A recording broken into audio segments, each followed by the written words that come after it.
Welcome. This is Earned Wealth's a presentation and webinar featuring top tax mistakes that we've seen doctors make, but more importantly, how you can avoid making them this year. Here are just a few brief important disclosures. The thing I would call out is that Dave and I are not here to sell you anything. We really want this to be an educational webinar, and hopefully there's opportunities, and there will be opportunities for you at the end to ask questions. My name is Bill Martin. I'm the Chief Wealth Officer of Earned Wealth Advisors.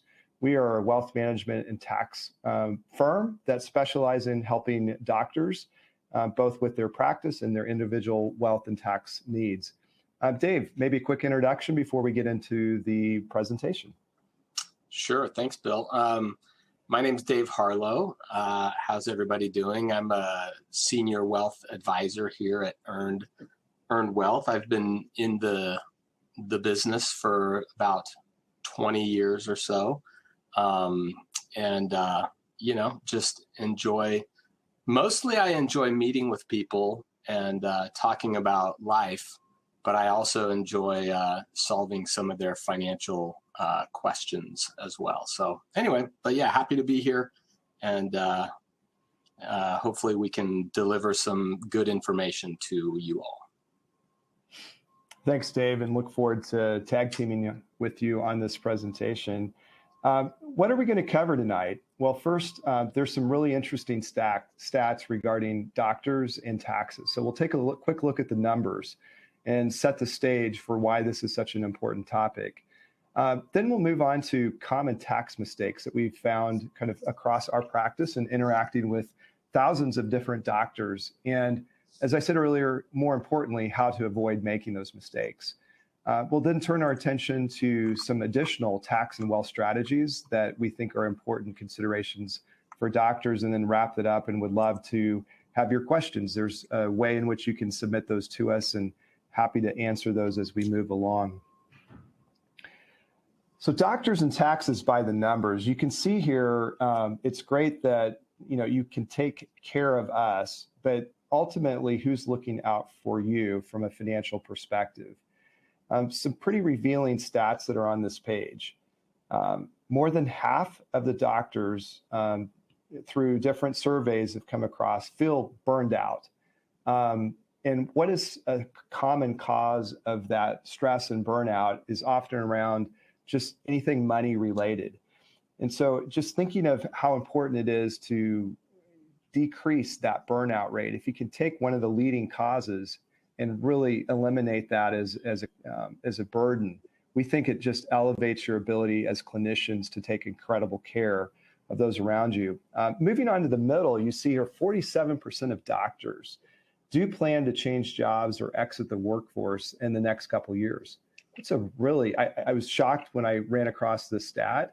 I think there's several factors. It leads certainly to the burnout. There's more mobility in, call it the physician and doctor workspace. And yet also the population, there's just going to be a fair amount of turnover looking at those that might even exit the workforce as practicing clinicians. And then finally, the stat here, 1 out of 4 docs are now retiring with less than $1 million in net worth. What's shocking about this is you're in the top 5% of all Americans related to earnings, and yet here find that there's a significant amount that I think just are undersaved relative to the opportunity that you have. And we think that number easily should be 3 times this amount, meaning a minimum of retiring with $3 million, and we think it could be far in excess of that. And one way that can be accomplished is just to make sure that taxes are not taking a huge toll on those earnings that you have. And by lowering that tax obligation, you can then put more dollars away so that this is not a stat that you find yourself in. Common tax mistakes. Let's move on to this topic. And the first tax, before we hit the first tax mistake, I think it's important to take a look at what if you could save, let's say $25,000 per year in taxes. It may not sound like that significant of an amount, but as you look at this over an extended time frame, and then have the ability to take those underlying savings and invest it in an assumption of maybe an 8% annualized return, you'll see the power of what just taking some simple actions around tax planning, translate that into really good savings and tax smart investing builds meaningful wealth. So over a 10-year time frame, nearly about $400,000 could be saved to add toward your net worth. Moving out to 20 years, it's about 1.2 million. But here's the power. If you were to do this over a 30-year time frame, just save 25,000, invest that into the market or invest that into a strategy, you would end up with over $3 million in additional net worth just from some smart tax planning. As we move on to the first mistake, this is one that may be surprising that's even listed in this category, but it's failing to plan. And yet we see it is so prevalent among the doctors that we interact with. There's just so many other competing factors that it's almost as if your own financial health and wellness gets pushed to the very end of that priority list. But when it comes to looking at what does it mean from a tax planning perspective, I think it's important to understand that what's referred to as tax compliance or the actual act of filing your taxes and something that we need to do to avoid all the different penalties and certainly that would come along with that, that is not the same thing as tax planning. Tax compliance is reactive. It's looking at something at the end of the year, just making sure it's filed and compliant. Whereas CPAs who only prepare and file taxes will help you avoid these penalties, but they often overlook, let's say, year-round opportunities to really kind of begin tapping into those tax savings and the power that I said of compounding can take place. Dave will transition this next slide to you, but what should be done as we think about this? How can we avoid this mistake? What's something that these docs listening in would be helpful for them to consider? Sure, thank you. Well, first of all, referring back a couple slides to the this idea of saving some taxes each year and how much that could turn into in the future, the one thing I've seen way too frequently with doctor clients over the years is realizing those tax savings, but then feeling like, oh, great, I saved $25,000 in taxes. I'm going to go on a nicer vacation this year, or I'm going to do the part of this kind of goes with proactive planning. You need to plan ahead so that when those tax dollars are saved and you realize that savings, you've already got a strategy for where that's going to go, right? Like you've got a plan. Look, I've spoken with my CPA at the end of the year. I'm going to be saving somewhere in that neighborhood of taxes. So therefore, I'm going to set up an automatic savings each month so that I'm going to put that $25,000 away rather than just I'm going to have it. As we all know, it's bound to vanish. So anyway, just a quick note and thought I had as I was looking at that slide you put out there. Absolutely, the earlier in the year, the better. The funny thing about if you've got a CPA that you have a relationship with, very often this CPA may not even be in the office for a lot of the year until it comes tax preparation time. That's the time Bill referred to as looking back. And so when you sit down in February, March, April with your CPA, hopefully February, and you start to talk about last year's taxes and let's sit down and prepare to do those, it's already too late, right? The year's gone. There are a few things you can do, and you've got until the tax filing deadline to do them. But for the most part, that's too late. Hopefully, you, at least at that meeting for last year's taxes, hopefully you're able to not only gather and answer questions for the year you're preparing those taxes for, but also start to plan ahead for the year to come.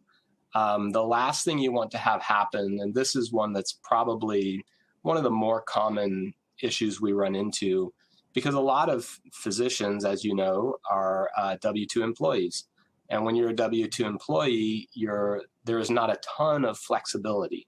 And so if you get to October, November even, and you look on your pay stubs and you realize, oh my gosh, I've only put $2,000 in my 401k, or I haven't put any, or my 403b, it's probably too late. You might not have enough income in those last couple of paychecks to even maximize the deferrals that year. So anyway, just super important to have those conversations. Be aware of, what's happening on your pay stubs. Make sure those deferrals are happening in a way that is going to, realize the full potential of those things by the end of the year. Anyways, there are tons of examples we could go through, but yeah, the basic idea here is don't plan for 2024 taxes in February of 2025. It needs to be in February of 2024. And that way it's takes a lot of stress out of the situation. Completely agree. Great advice there, Dave. As we move on to the next tax mistake, and you kind of already touched on this just a little bit, but it's probably going to be worth taking a deeper dive because it's such an impactful yet easy thing to do. Is to not, what we're seeing is not maximizing employer-sponsored retirement plan contributions.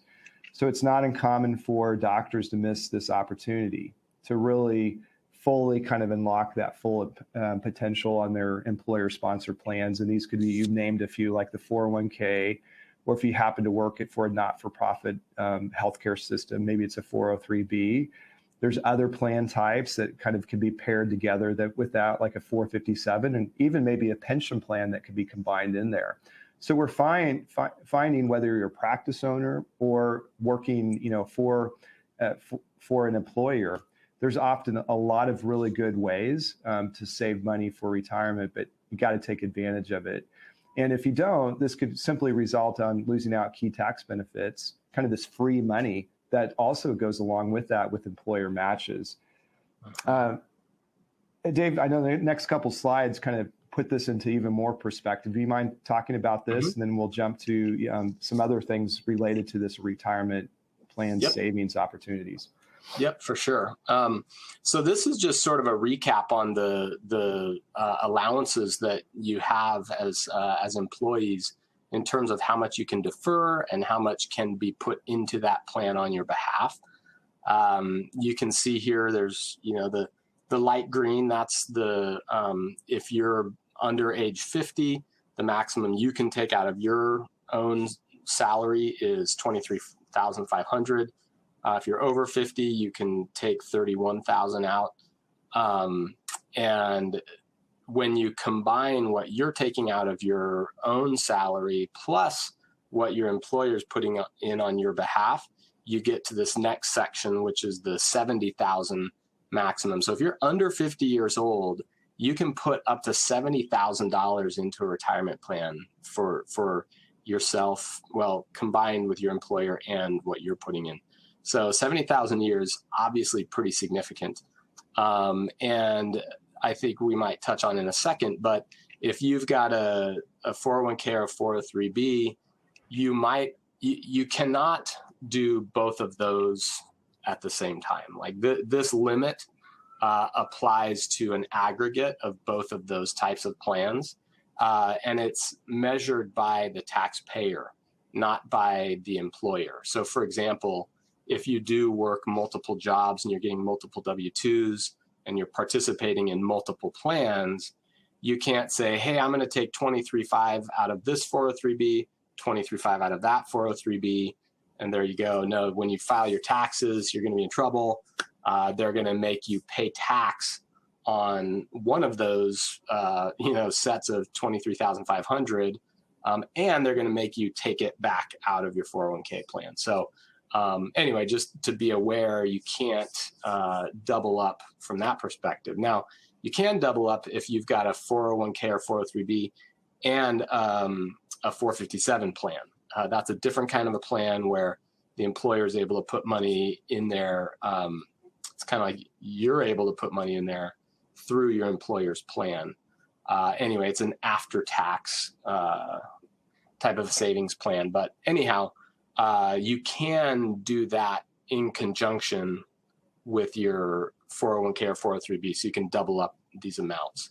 And then this next one here, this is kind of a cool chart that shows a lot of the different types of plans that are available.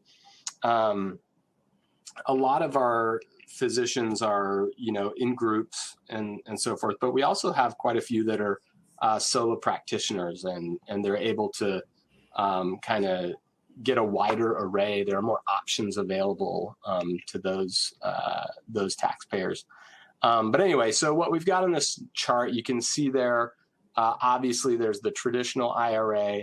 The limit is $7,000 a year. And if you're over age 50, you can put $8,000 a year in there. There's a Roth IRA, which is the same amount, $7,000 or $8,000. And obviously, as you all know, you can't put money in a Roth IRA if your income's too high. Even if you have a non-working spouse who has zero income, they can't put money in a Roth IRA directly if your income is too high. So pretty limited on putting money directly into that Roth IRA. We'll get to that a little bit later, some planning around that. A simple IRA is more of a smaller plan. It's simple, but it's also small. And the limits on there are a little bit different than a 401k. You can see the blue on there, the $16,500 is how much the employee can put in for themselves. And then there's obviously that catch-up provision. And I don't know if you can see this on your screen, depending on how big or small your screen is, but where it says catch-up under simple IRA, it shows $3,500-$5,250. There's a change to the law, which is pretty interesting, where if you're age 60 to 63 this year, you can actually, that catch up that you can do is actually $11,250. Well, I'm sorry, we're talking about simple IRA. It's actually $5,250, whereas anybody else over 50, it's only $3,500. So kind of this weird little pocket of ages where you get this kind of boosted deferral amount that you're able to do. And when you look down at the 401k down on the bottom left, you can see that, again, like we were looking on that other screen, the employee portion is $23,500. The catch-up is $7,500. And for those 60 to 63, the catch-up is actually $11,250. So, when you're looking at being able to sock away $81,250 in 1 year, that's pretty significant. And that's pretty wild, as I've done these plans over the years and tried to get people to maximize their contributions and everything. 80,000 used to be, more than the doctor and their spouse and the whole staff would be putting in, from the doctor. So this is a pretty wild times we live in, I suppose. No, it's exciting that people in that little window are able to put away quite a bit more right now. Oh, sorry, I missed the SEP IRA. That's if you're, that mostly only works if you're, say, a 1099 independent contractor, or you've got a small staff, small office. It's not super efficient otherwise, but it works similar to a 401k plan where, you can put retirement plan money away. But anyway, we can, that's something if someone has an individual question, probably not applicable to a lot of you here. And then on the left, we get into cash balance plans, which are, the most powerful type of retirement plan available to physicians, where you're able to put away as much as $383,000 a year into a retirement plan. Now, that's just kind of an average number. Every year there's a range that you're able to put into these type of plans. And it's based on actuarial tables and your life expectancy and your earnings. There's a lot of things that go into it. It's kind of an expensive plan to administer because of that. But as you can see, it's super powerful being able to defer depending on your tax brackets, if you're putting away $380,000, you're potentially saving $190,000 in taxes or something like that. So super powerful way to defer those tax dollars until later. And let's see. I think that was kind of mostly what we wanted to talk about on this page, the ability to put that stuff away. I think one thing I was going to say is that cash balance plan, where physicians are concerned, where we see that the most is, obviously, if you're an individual doctor, still a practitioner, that's available to you. But where we do see that a lot is in specialty groups, where, you've got a group of however many, right? 5, 10, 15, 20, 50, 100 docs. And because of the way that group is set up, you can have cash balance plans where everybody's able to fund a pretty decent chunk of money into these types of plans. So if you are in a group, that's something you might want to, bring up as a, to your group as an option to see if that's available to you. Yeah, Dave, thanks for kind of walking us through here. And I think my takeaway is there's a lot of different options that are available. And it's not always the easiest. We did some research and a write-up on a short white paper that took a look at a number of leading healthcare system providers that in the kind of myriad of ways of which doctors can save through their employer-sponsored plans. And we saw a fair number had either the 401k or 403b, often had a 457. Some had some form of pension also there, with a lot of elections and complexity that was left to the physician to kind of decide. So one of the benefits that working with an advisor can actually be helping a doc, whether you're a W-2 or a practice owner or 1099, helping to navigate these decisions, both in setting this up, the plan design, and making sure you ultimately are taking full advantage of it. There's a little more complexity than maybe just off of the surface. And that complexity, I think the positive side of it is affords a lot of ability to kind of defer taxes, put away things in these retirements and build those retirement wealth savings up in a significant way. I think it's important for doctors too, because think about this, you're coming out of the gate a little slower than most of others in the workforce. You might have, extended training periods, you may have student debt and other things, and so you almost feel like you got to catch up. Well, this is a great way to take full advantage of catching that up while also saving on taxes. Let's transition to tax mistake number 3. And this is really a concept that maybe you wouldn't have thought of would even make this list, but it's something that we do see, and it's concentrating investments in one account type. And so the concern here is that tax concentration is really this concept when you invest in maybe a qualified account only, such as a 401k and a traditional RIA. And what this approach can do is offer immediate tax benefits, but it can also lead to significant tax burdens in the future.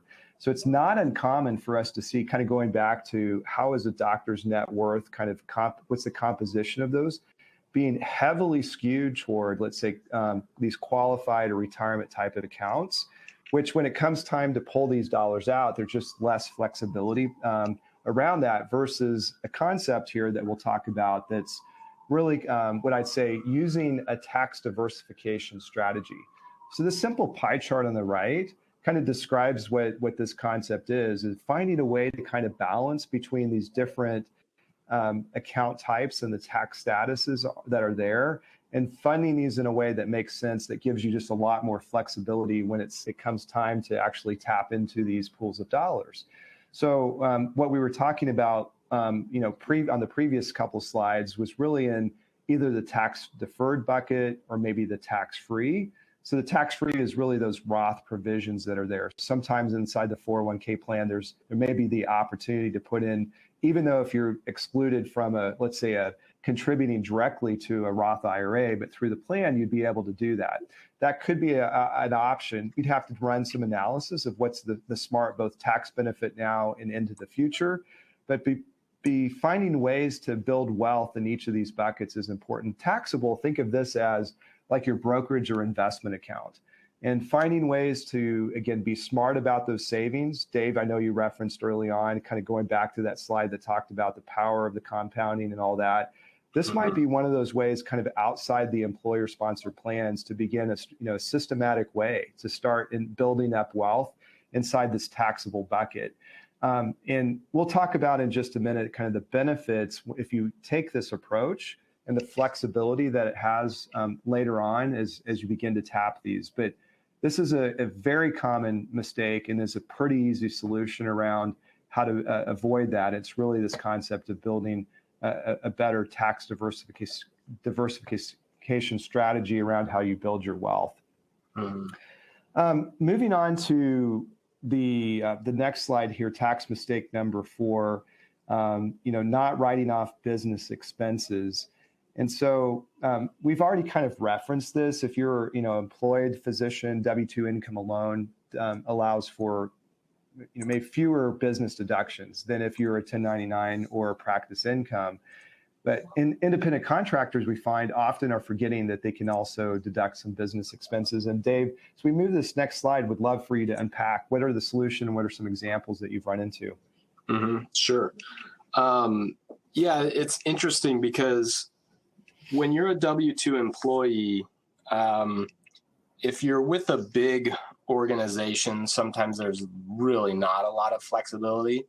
But if nothing else, a lot of times you'll get, say, that spending account, like an allowance to use for, certain things. Just, make sure to at least be taking advantage of that. If they're giving you some tax advantage, try to use that. But yeah, if you're able to pick up some 1099 income on the side, right, whether that's on-call coverage somewhere or honorariums you might get for this or that. If you're, there's sometimes there's legal consulting that you can get involved with depending on, what kind of physician you are. But anyway, there's a myriad of different ways that you could pick up a little bit of 1099 income on the side. And when you're able to do that, it opens up a lot of, windows. I mean, if you think about it, let's say you're getting call coverage. And so you've got some 1099 income. The way you would define whether you're able to deduct an expense against that income is if you needed to incur that expense to earn that income. So if you've got any type of credentialing or continuing education courses or what have you, those, and they're not covered through your employer, those are things that you need to maintain in order to earn that income on the side.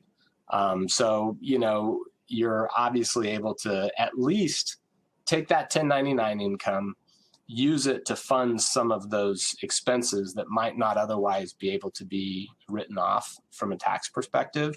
And in some cases, you might even incur more expenses than that 1099 income that you're receiving, in which case you're now lowering, that's going to go against your W-2 income even. So you can't go super crazy with that stuff, because if you do that on a continual basis for too many years, sometimes the IRS might not like that so much, but at least being able to write off some of those expenses that you wouldn't otherwise be able to write off is pretty important. It's a lot of my clients do that, and they have some 1099 income on the side, which is, it's nice. And then the other thing, which is kind of interesting, is depending on how much 1099 income you do have, you might even have some opportunities as far as setting up an additional retirement account that you could fund against those 1099 earnings.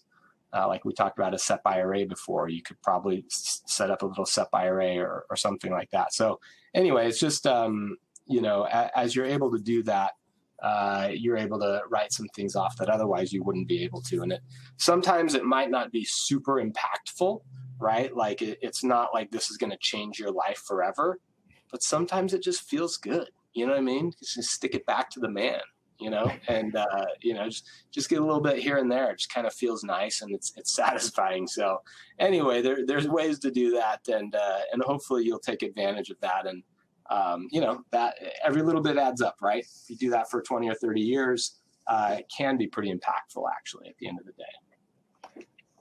A stat that I've run across, Dave, as relates to this, it was surprising to me. Right around 40% of physicians are getting some form of 1099.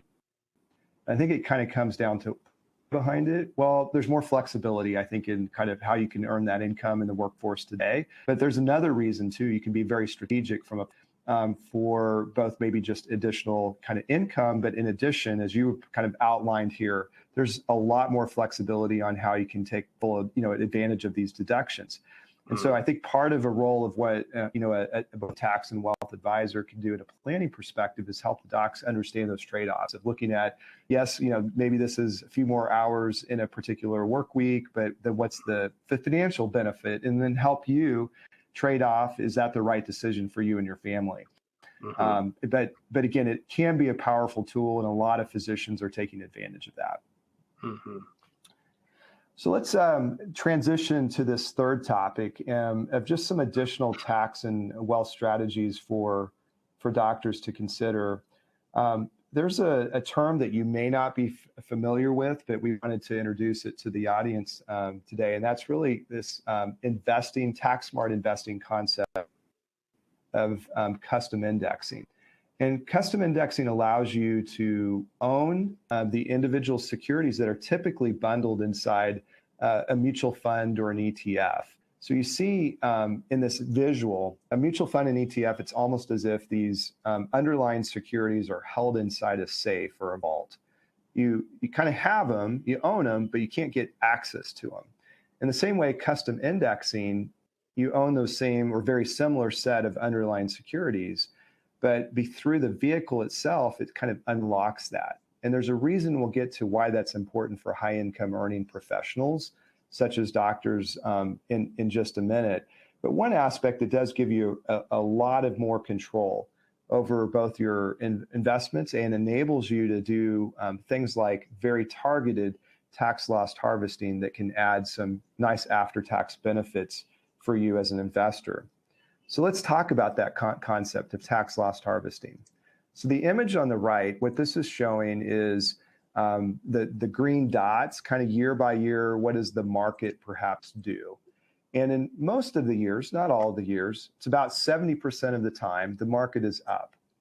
But what also happens is during those times is the index maybe that's tracking, whether it's the S&P 500 or some other type of index, inside there, a number of those stocks in any point in time during the year are trading at a loss. So if you own this in a bundled form, a mutual fund or an ETF, you don't have access to unlock those individual, call it tax loss harvesting savings. But unbundling that in a custom indexing does allow you to take advantage of proactively and strategically taking advantage of those losses that just naturally occur even in years when the market is up. So this ends up ultimately saving significant amount of taxes that can then be redeployed back into the portfolio. And so the goal is on a pre-tax basis to still track the market. You still get what the market gives, but on an after-tax basis, you actually end up doing better in many cases. And the reason why behind that is because you can take advantage of these tax loss harvesting that is offset against gains. And those gains, interestingly, can be offset against whether things inside this portfolio or capital gains that happen to be outside your portfolio, such as maybe you were selling a practice, or maybe you were selling some real estate, had significant gains. These losses can be also used to offset that.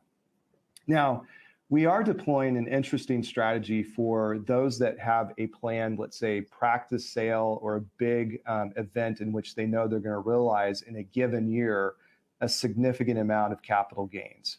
Like a home sale. What's that? I'm sorry, Dave? Yeah, like a home sale, for example. Or home sale, for example, yes. And by accelerating tax loss harvestings through a strategy known as long-short portfolios, it actually allows you to really kind of supercharge this tax loss harvesting capabilities to match in a way that year in which you're going to experience that capital gain event. So you can generate a lot more taxable losses. And this is true in all market conditions. And you can more rapidly offset these capital gains. And it's this chart over here on the right is just showing, call it the supercharged benefit of taking advantage of some of these specialized strategies. There's some qualifications behind this that, again, probably outside the scope of this call, but we once wanted to at least flag. There's a custom indexing, kind of the right down the middle. This is an easy thing for anybody to deploy in a high income bracket with enough taxable assets to invest in a strategy. But if you have a very specific kind of use case, there's even some more targeted tools that may make a lot of sense that an advisor can walk you through that. Mm-hmm. Transitioning to another topic here is this concept of the backdoor Roth. And Dave, maybe hand this to you to help unpack this slide in a little bit more detail. Sure. And just before we jump, I thought there's a question came through from Kamal that kind of relates to what you were just talking about. He said, I don't own any ETFs due to fees, but I essentially buy a lot of individual stocks and create my own ETF. Good idea or bad idea? Bad idea. No, I'm just kidding. Come on. So it's interesting because this is kind of what Bill was just describing, right? But when you do this on your own, it's, first of all, when you're buying individual stocks, that's a much more risky strategy inherently than buying, ETFs and mutual funds where you're owning, a really broad swath of the market. When you buy individual securities, it's just inherently more risky. Now, does it enable you to do some of this tax loss harvesting that Bill was talking about? Absolutely. Right now, you've got more pieces that are moving around, and theoretically, you can buy and sell those. But I would warn you about doing that individually. One example that comes to mind: I've got a client who's got a brokerage account that he manages, and there's about it fluctuates anywhere from $200,000 to $400,000 in there. But when he gives me his 1099 at the end of the year to do his tax prep, it shows, $4 million worth of transactions, right? Because he's trading the heck out of those things. And it reflects on this, on his 1099, a loss of, say, $400,000 or something like that. But because he's doing this on his own and he's buying and trading those individual stocks, a lot of times what he'll do is he'll sell a stock at a loss, but with it before a 30-day period closes, he buys that stock again. And when you do that, that's called a wash sale, and you lose that tax benefit that you realized when you sold that stock. So what Bill is referring to, this is a much more automated, structured strategy. First of all, you're able to do it across a lot more individual positions when it's automated. So you're taking that risk of owning some individual stocks and you're reducing it by owning a broader array of stocks. And by automating it, you're making sure that you don't commit that wash sale error and lose those losses that you've realized. So anyway, there's a couple problems with trying to do that on your own. Is it a horrible idea? The worst thing you could do? No. But it's also a way that you could kind of, get yourself in trouble and not be very efficient. I like to watch Western movies, and, I've seen Western movies where they pull a bullet out of someone, using like a knife, right? And I think it's effective. Like, it does what you need to have done, but it would be a lot easier if they had, like a scope or something that they could get in there and just nab that thing and just pull it out nicely, right? It's kind of like it kind of gets it done, but you could do it in a much less painful and way more effective way. So anyway, I just thought I'd answer that question real quick since we were kind of on that topic anyway. So let's jump to the backdoor Roth. And this kind of goes to a question also that we had from Anjan.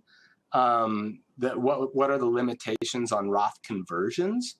So a backdoor Roth IRA is essentially a way, if you earn as a single taxpayer more than $153,000 a year, you cannot put money directly into a Roth IRA. Okay, we covered that a little bit earlier. As a married couple filing jointly, that number is $230,000. Okay, so first of all, most of you are probably above those limits, and so you can't put money straight into the Roth. So what you do is you can put money, those numbers we referred to, 7,000 or 8,000, you can put those monies into an IRA, and it's called a non-deductible contribution because it's not allowed as a traditional IRA in terms of getting that tax savings, but you are allowed to put it in there and not take those deductions. So that's what we call a non-deductible contribution. There's no income limitations on this. Anyone can do it as long as that's your only IRA contribution for that year. So what you can do is and normally IRA contributions can only be done against earned income, but as long as one of you is earning income, you and your spouse can both put in this $7,000 or $8,000. And when you put that in there as a non-deductible contribution, it gives you what's called basis, and you're able to take that basis and convert it over into a Roth IRA account. This is called a Roth conversion, okay? And whenever you do a Roth conversion, as much basis as you have in that traditional IRA account, that amount will not be taxed in that conversion, okay? And so, for example, this is most efficient when you have no other IRAs, your only retirement money is in 401ks, for example. And when you do that, every dollar that you put into this traditional IRA as a non-deductible contribution can be flipped over to a Roth IRA, no tax consequence, okay? If you have, for example, a small IRA, let's say you've got $10,000 in some old IRA from some other, job or whatever, and you put this $7,000 into your IRA. Now you've got, let me make the numbers easier. Let's say you had $7,000 in this old IRA, and it's after tax. Like you saved money by putting this money in there. So you've got no basis and $7,000 in this traditional IRA. Now you put in another $7,000, okay, as a non-deductible contribution. Now you've got $14,000 in this IRA. Half of it is non-deductible contribution and half of it is not. If you take that full $14,000 and convert it over to a Roth IRA, you'll pay tax on half of it, okay? The half that you did not have basis for. Now, if you had, $63,000 in an IRA and you put a $7,000 contribution in there, okay, and now you've got a total of $70,000 in there, and you say, well, I'm going to just roll that $7,000 over to my Roth IRA and do a backdoor Roth IRA. The problem is the moment you combine those two together, your non-deductible contribution and your normal traditional IRA balance in there with no basis in it, now of that $70,000 IRA account, you've got $7,000 of basis. So 1/10 of it is not going to be taxable. So if you try to roll over now that $7,000 you just put in and do a Roth conversion, you're going to be taxed on 90% of it. So that's why this Roth conversion doesn't really work as well if you've got other IRAs sitting out there. Typically what we'll have people do is we'll have people, any IRAs that they've got that do not have this non-deductible basis, we'll have them push those into a 401k or some other account where they're not going to have this problem. Or if you have a small IRA from some old employer, that's something to consider. You talk to your CPA or your advisor and see what the tax cost would be to just go ahead and convert that over to Roth. Maybe you pay a little bit of tax on it today, but then that enables you to more tax efficiently do this backdoor Roth IRA year after year. The question actually from about Roth IRAs from earlier was, what are the limitations on Roth conversions? So there's no actual limitation on conversions. You can you can convert as much traditional IRA money as you want to Roth. The real limitation is, what is the tax impact going to be, right? Like if you're a high earner and you're making a good amount of money, you don't want to, just incur taxes at the highest possible rates just to get into this tax-free account. It would be better to, well, I shouldn't say that. You want to consult your advisor, because it's likely going to be better to leave that in there so that when you retire, you'll have some time later to do some conversions, then continue to push those deferred taxes out or what have you. There will be more time for tax planning later. So I probably just completely killed this bill. I went way over on the backdoor Roth, but there's kind of a lot to it, and a lot of opportunities there for long-term planning actually related to it. Yeah, and I would add, Dave, you're absolutely right. There's a fair amount of complexity that's behind this. But an interesting thing on that Roth conversion, and something we do from a planning basis, you kind of touched on this, but what is an option? One option is when those high income earning years no longer are in place, and before RMDs kick in from other retirement assets that kind of contribute toward that taxable income, there's this unique window, early stages of kind of retirement, where it may make sense to strategically make some of those conversions, Roth conversions, fill up tax brackets to maybe a certain point, working with your tax and wealth advisor to do so. So just encourage, again, that's another option, but really should be considered from a lot of different perspectives in the individual and unique circumstances that are part of that for the individual and their family. Let's move on to another kind of concept that is important, smart asset location. And what does this mean? Well, we've already talked about tax diversification, meaning save money in these different types of accounts that have different tax favorability or tax status, a tax-free account, a tax-deferred account, and a taxable account. But there's another thing that can be done is, how do you then best place the underlying assets and how those assets are taxed? Not all underlying investments are taxed exactly the same. So for example, municipal bonds, maybe you live in the state of California, you have the ability to put away, a significant amount of dollars by investing in municipal that avoid both, call it federal and state income tax through that. So it's a very tax favored kind of investment. And you move all the way down to maybe things like taxable bonds or alternative investments, where it's generating potentially a high, ordinary income rate that's there, and again, tax inefficient. And so what becomes important is to strategically place these assets in the most tax favored status relative to kind of what's underneath there. And smart asset location strategies can help make these differences. And there's been a fair number of studies that would show, by being smart around not only building tax diversification, but also then placing these assets in a very thoughtful, strategic way, anywhere from 50, 60, 70 basis points in year-end tax savings can occur from that. Now, that may not sound like a lot, a little less than 1%. But again, going back to that compounding effect could be really powerful. Another concept is really around optimizing withdrawals. So here, what is this referencing? We've talked about these different tax buckets and what's the right way to begin pulling out those assets when you're in the retirement income phase. And by doing this in a very strategic way, and not just a kind of a random way, can save a lot from a tax perspective and also extend out the longevity of your portfolio significantly. So sequencing withdrawals from maybe taxable to tax deferred, and maybe referring to the very last is these tax-free accounts. And there's some even creative estate planning capabilities around taking that approach too.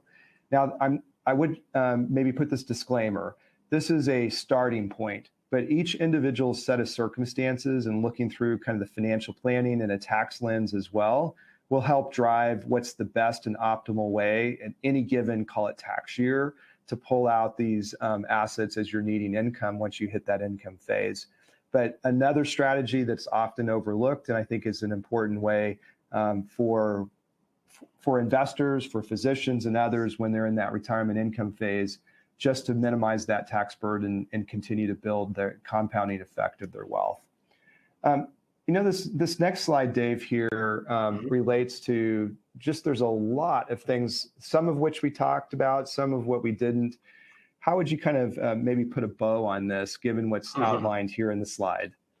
Yeah, no, this is, I mean, it's interesting because we only touched on, I think probably the bold topics in this slide here.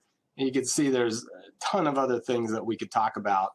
And so, I mean, probably the best way to sum this up is to just, be thoughtful, be proactive, and engage with an advisor who's, versed in these things so that they can help you navigate them. The earlier on, not only the earlier on in the year, should you start planning for things, but also the earlier in your career you start planning, the better, right? Like even, can you imagine if every physician who stepped in the student loan office to apply for a student loan, if in that moment they were required to, speak to a financial advisor or, start their retirement planning then, how much better off might they be coming out of med school or whatever. Anyways, never too early to start planning this stuff.